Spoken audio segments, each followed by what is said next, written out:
Está por acá el presidente del Instituto Estatal Electoral, Nery Ruiz Arbizu, porque inicia un proceso extraordinario este año 2025 para elección de cargos del Poder Judicial de Sonora. Y pues para que nos platique todos los detalles, la logística, la operatividad, costos. ¿Cómo estás? Bienvenido, presidente. A lo mejor para ti, feliz año. Se vale todo. Feliz año, Luis Alberto. Un gusto y gracias por la invitación. Se vale todo. De aquí todo enero hay que estar dando el feliz año. Que sea un gran año para ti. A ver, platícanos, a ver, porque los pusieron a trabajar horas extras con el proceso. A ver, platícanos. Es inédito, es la primera vez en la historia también. Así es, fíjate, hubo una reforma constitucional federal, la publicaron el 15 de septiembre del 2024, y de ahí deriva que se les dio un plazo de hasta 180 días a los estados para que aquellos que quisieran ir a una elección del Poder Judicial de sus estados tuvieran esos 180 días para aprobarla. Aquí en Sonora, el día 23 de diciembre, el Congreso del Estado aprobó esa reforma constitucional en donde hace modificaciones a la Constitución de Sonora, y una de ellas es que da formal inicio al proceso electoral extraordinario para el Poder Judicial, faculta al Instituto Estatal Electoral y de Participación Ciudadana para que lo lleve a cabo. Esa reforma la publicaron el 30 de diciembre del 2024. Y nosotros nos instruían en el instituto para que en un plazo de 3 días diéramos inicio a ese proceso electoral. Es decir, hay una etapa de preparación que se le llama, según la Constitución misma, en donde dice que a los 3 días de que se publique y entre en vigor, tendremos que dar formal inicio al proceso electoral. Eso lo hicimos el día 1 de enero en el Instituto Estatal Electoral y de Participación Ciudadana, donde los consejeros electorales, sin presencia de partidos políticos, porque así lo señala la propia Constitución, este proceso para la elección extraordinaria de personas juzgadoras del Poder Judicial del Estado de Sonora se pudiera iniciar. En eso estamos ahorita. ¿Qué es lo que sigue? Inmediatamente, esa es una reforma constitucional. Lo que sigue es adecuar la ley electoral de Sonora. Y para ello, el día 2 de enero, el gobernador del Estado, el licenciado Alfonso Durazo, mandó una iniciativa al Congreso del Estado. El día 3 de enero la turnan ya a las comisiones de Gobernación y Puntos Constitucionales y seguirá el proceso legislativo. Entiendo yo que estarán convocando a un parlamento abierto para que una vez que se haga esa discusión, pues pase ya al Pleno del Congreso y se vote. Porque es importante que esa ley se discuta y en su caso se apruebe a la brevedad, porque ahí es donde vienen cuáles son los procedimientos, los plazos, las atribuciones y quiénes pueden o no podemos hacer X cosas en el instituto, así como nos deberá señalar plazos muy concretos ya de cuáles son las actividades que tendremos que realizar. Hasta ahí vamos nosotros. Desde que supimos nosotros en septiembre del año pasado que había esa reforma federal, nosotros empezamos a hacer trabajos de preparación para empezar a, digamos, a ver escenarios y poder prepararnos a lo que estamos ahorita. El día de hoy nosotros tenemos ya reuniones porque ¿qué implica eso? En primer lugar, pues que tendremos que prepararnos para ver la iniciativa que ya está en el Congreso, revisarla, participar en los foros que deberá hacer el Congreso, aportar nuestro granito de arena y sobre todo prepararnos para lo que ahí nos señala, porque tendrá una consecuencia, no nada más es parte operativa, que es exclusiva de nosotros, sino que además tendrá un impacto presupuestal, el cual nosotros ahorita estamos apenas analizando. Nosotros nos regimos con lo que dicta el Instituto Nacional Electoral. En el mes de diciembre, a mediados, aprobó la situación del material electoral que se va a utilizar, pero por ejemplo los días 20 y tantos de diciembre aprobó parte de la documentación electoral, es decir, parte de las boletas, no todo. Entonces estaremos esperando que el INE nos vaya marcando la pauta de cómo es que vamos a organizar esa elección, porque es una elección concurrente con el Instituto Nacional Electoral, en donde el día 1 de junio, eso ya está muy claro, el día 1 de junio se elegirán diversos cargos en el ámbito federal y en el local. Si me permites, ahí, Luis Alberto, en el ámbito federal ya está muy claro cuáles son los cargos que se van a elegir. Habrá 6 boletas, habrá cerca de 881 cargos federales. Aquí en Sonora son 42, por los que votaríamos en 6 boletas a nivel federal. ¿Por cuántos iríamos aquí a nivel local? Hay una claridad ya también, porque la Constitución así lo señala.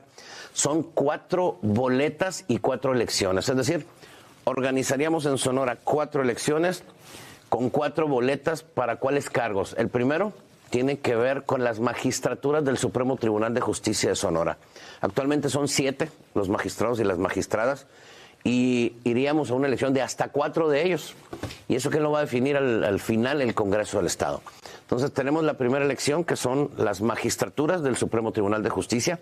Luego se crea un nuevo órgano, que es el Tribunal de Disciplina Judicial. Es decir, es aquel que va a investigar, por así decirlo, a los jueces, los va a tener, digamos, revisando sus procedimientos, sus aplicaciones, cómo funcionan y en su caso sancionarlos, que esa es. Aquí es la segunda elección, irían 5 cargos. Son 5 cargos los que vamos a elegir en esa segunda boleta. Después tenemos la tercera elección, que es las magistraturas de los magistrados de circuito. Que aquí en Sonora hay 3 circuitos, que es el centro, que es el circuito 1, el sur, que es el circuito 2, y el norte, que es el circuito 3. Ahí iríamos hasta por 4 magistraturas, y así lo señala la Constitución. Y el resto es la última boleta, que es la última elección, son la de jueces y juezas, en donde aquí en Sonora hay 119 jueces y juezas. Iríamos por hasta la mitad, y así lo señala la propia reforma constitucional, con excepción de los del ámbito laboral. ¿Por qué? Justifica ahí que ya fueron electos hace un poquito más de un año, y se encuentran en funciones actualmente. Entonces, ese es el escenario que tenemos actualmente. Habría que esperar a que el Congreso apruebe la reforma de la ley electoral para que nos dé los plazos precisos, nos diga cómo van a hacer, quién lo va a hacer, para que ya tengamos las fechas y nosotros podamos aprobar un calendario, empezar con la organización e instalar todo lo que sea necesario para que el día 1 de junio pues tengamos ahora sí que las boletas, tengamos el material electoral, el personal capacitado y todos listos para hacer los cómputos ahí. Oye, ¿y cuánto nos va a costar? A ver, ¿qué es lo que podemos ahorita nosotros decirles? Hemos estado trabajando desde hace más de un mes y medio, viendo más o menos los escenarios. No tenemos la claridad total porque el Instituto Nacional Electoral no termina todavía de definir cómo van a ser las características de las boletas que nos faltan para la elección local, y eso tiene un impacto presupuestal especial. Pero sobre todo, tendremos que esperar a ver qué impacto tiene la reforma de la ley electoral. Es decir, normalmente en una elección, Luis Alberto, nosotros instalamos 93 consejos, 72 municipales y 21 distritales. Aquí habría que ver qué tanto es lo que nos ordena la reforma de la ley electoral. Es decir, vamos a instalar 30, vamos a instalar 50, vamos a instalar los 93. ¿Cómo los vamos a instalar? Los tiempos, por ejemplo, cuando organizamos una elección, estamos hablando de cerca de un año pasadito para organizarlo. Ahorita nos dicen 5 meses. Son 5 meses los que tienen, menos lo que se tarde la reforma de la ley electoral. ¿Sería más o menos una operatividad o una logística o una forma de operar como una elección estatal? Es una elección estatal. Es una elección estatal, por eso. Te pongo las diferencias. Por eso hablamos de 72 consejos distritales, es decir, los 72 municipios, los 21 distritales, es decir, que es la gente que participa para organizar. Haga de cuenta que iríamos a una capacitación o los funcionarios vendrían a replicar el trabajo, pero ahora para elegir a jueces. ¿Estamos de acuerdo? Más o menos poniendo las dimensiones, y creo que va a haber diferencias que habría que analizar. Sí, obvio, detalles, mucho más, pero para que la gente vaya dimensionando es más o menos una réplica de lo que ya se hace. Es una elección y te voy a poner diferencias. A nivel federal, el Instituto Nacional Electoral instaló 170,000 casillas. Hoy tiene pensado instalar 73,000.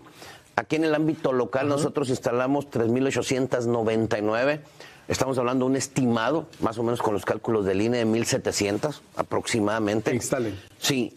Nosotros tuvimos 2 elecciones en el proceso electoral pasado. Es decir, nos fuimos a la elección de lo que son diputados y diputadas y lo que son los ayuntamientos. En este caso vamos por 4 elecciones. Te voy a poner los números de boletas. Hablándote de las 2 elecciones pasadas, teníamos un listado nominal de cerca de 2,290,000 personas. Imprimimos cerca de 4,949,000 boletos en el proceso pasado en 2 elecciones. Actualmente tendríamos 4 elecciones con un listado nominal mucho mayor de 2,300,000, lo vamos a cerrar por así decirte.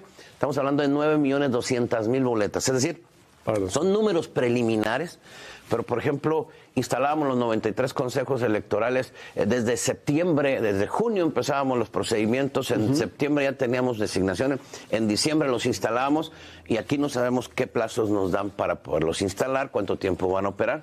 Necesitamos capacitar, probablemente más gente para capacitarlo. Es decir, estaremos revisando eso para ver el impacto presupuestal. ¿Cuánto costó la elección pasada? Cerca de 306 millones de pesos sin partidos políticos, porque hay un financiamiento para partidos políticos. ¿Aquí no va a haber financiamiento? Aquí no hay partidos políticos, no hay financiamiento. Para los jueces, nada. No hay financiamiento ni público ni privado, ni se permite la intromisión de partidos políticos, por ejemplo. Hay una serie de reglas novedosas. Ni pueden gastar en campaña, por ejemplo, los aspirantes a jueces, magistrados. Según las disposiciones federales, habrá que ver el impacto que tiene la ley electoral local. Aquí habrá una campaña de 30 días y tienen derecho a una campaña, pero dice con recursos públicos fiscalizables, sin permitirse la utilización de recursos públicos, ni la intromisión, ni la compra de radio y televisión, por ejemplo. Entonces habría que ver qué novedades se les permiten a las personas que vayan a competir como candidatas y candidatas para que puedan difundir qué es lo que quieren hacer y contender para un cargo público. 306 millones entonces el proceso pasado, ¿este sería alrededor de 150 o igual con todo y boletas? Porque son 9 millones de boletas. No me gustaría dar un número, estaríamos yo creo que en un término de 15, 20 días, ya con números mucho más precisos exactos y más claros. ¿Cuál es el procedimiento? Nosotros, una vez que tengamos los números, solicitaríamos una ampliación presupuestal al Congreso del Estado a través del Ejecutivo para que nos den los recursos para poder organizar esa elección. ¿Y si te lo van a dar porque llevas a nivel nacional como está? Esperemos que tienen que dártelo, digo, ¿no?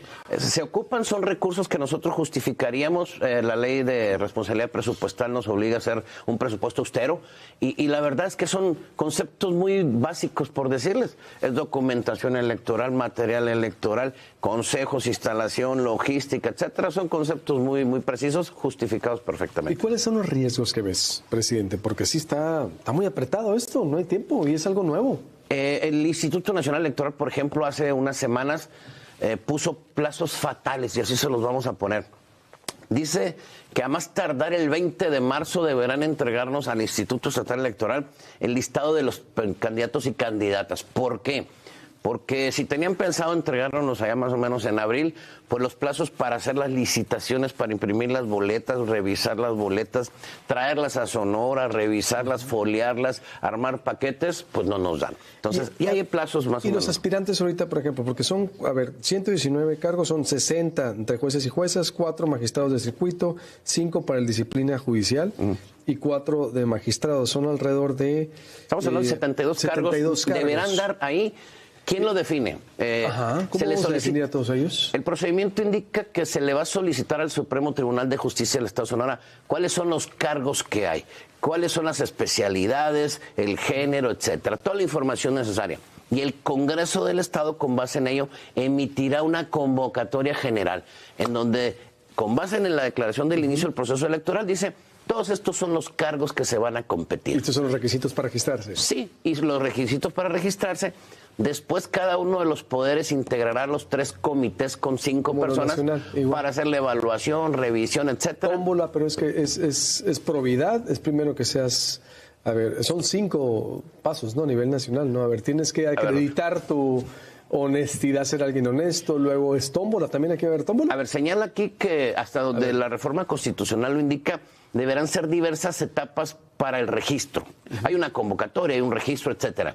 Pero los requisitos y los procedimientos cada poder los va a definir. Es decir, a nivel federal también hay una variación en cuanto a los procedimientos de cómo determinar la idoneidad de las personas candidatas para cada uno de los poderes. Es decir, el Supremo Tribunal, el Poder Judicial Federal, por ejemplo, tiene un procedimiento distinto al Ejecutivo y distinto al Legislativo. Y así es, básicamente aquí sería un procedimiento similar, o sea, es decir, cada quien definirá el propio procedimiento. Pero entonces no sabemos todavía porque no hay convocatoria, no está abierta para el registro ahorita, ¿verdad? No hay convocatoria. De hecho, eso viene en la iniciativa de la ley electoral que ya el Congreso del Estado deberá difundir. Tiene que discutirlo en un parlamento abierto, someterlo a través de los foros de consulta primero. Así es, foros de consulta. Pero vamos apretadísimo, insisto. Pues, ¿Puede terminar esto muy accidentado? Si de por sí la gente no la ve muy interesada. Fíjese, siempre, desde 2014 a la fecha, nos han, puesto a aprueba con nuevos procedimientos, nuevos métodos, nuevas leyes, nuevas reglas, y se han podido sacar. Digo, la parte de nosotros es parte operativa. Simple y sencillamente nosotros nos abocaremos a poner los consejos municipales respectivos, a capacitar al personal, a contratar a todo el personal necesario, establecer los sistemas de cómputo, hacer las licitaciones correspondientes. Es decir, lo que normalmente hacemos en una elección. En este caso, por ejemplo, esperar que el día 20 de marzo nos den esa información de manera completa, de manera correcta, porque nosotros tenemos una serie de actividades adicionales. Es decir, vamos a difundir nosotros los perfiles de las personas candidatas una vez que los tengamos, pero también va a ser esencial la promoción y difusión de la participación ciudadana. Es decir, que la gente salga a votar. ¿Por qué razón? Porque no pueden participar los partidos políticos, no son ellos quienes van a ir a difundir. Y la cuestión de la campaña que van a hacer las y los candidatos va a ser un plazo de 30 días. Estamos hablando de un plazo corto, en donde nosotros buscaremos que se les conozca a esos candidatos y candidatas para que la gente los pueda ubicar en la boleta el día de la jornada. Pues va a haber mucho que platicar, la verdad, mucho. Neri, mucho. Apenas está empezando esto y no está todavía muy claro, tiene el Congreso que aprobar, y lo bueno que hay una experiencia institucional por parte de ustedes, hay un know-how que los avala, los acredita, y esperemos por el bien del proceso que viene en la ciudadanía, y estaremos en contacto. Pues Alberto, pues aquí nosotros atentos a cuando se ofrezca para continuar, porque en la medida que avance el Congreso, avanzamos nosotros y estaríamos sesionando nosotros de manera permanente, así como lo hace el Instituto Nacional Electoral, para hacer de conocimiento de la ciudadanía todo lo que va avanzando este proceso. Vamos a estar informando. Gracias por Muchas gracias, Neri, el presidente del Instituto Estatal Electoral. Vamos con comentarios.